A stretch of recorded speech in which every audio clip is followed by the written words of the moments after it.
we're going to read another story in the Frog and Toad Storybook Treasury. Here's one called A Lost Button. Toad and Frog went for a long walk. They walked across a large meadow. They walked in the woods. They walked along the river.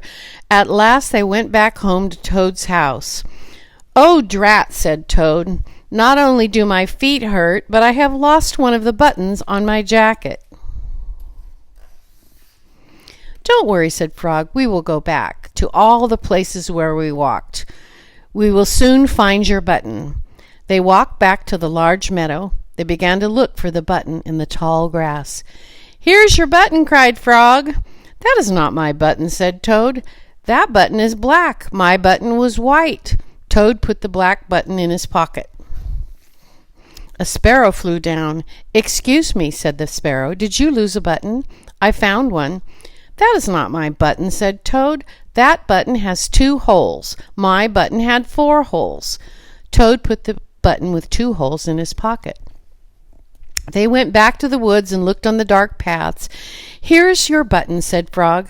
"That is not my button," cried Toad. "That button is small. My button was big." Toad put the small button in his pocket. A raccoon came out from behind a tree. "I heard that you were looking for a button," he said. "Here's one that I just found." "That is not my button," wailed Toad. "That button is square. My button was round." Toad put the square button in his pocket. Frog and Toad went back to the river. They looked for the button in the mud. "Here is your button," said Frog. "That is not my button," shouted Toad. "That button is thin. My button was thick." Toad put the thin button in his pocket. He was very angry. He jumped up and down and screamed, "The whole world is covered with buttons and not one of them is mine." Toad ran home and slammed the door. There on the floor he saw his white, 4-holed, big, round, thick button. "Oh," said Toad, "it was here all the time.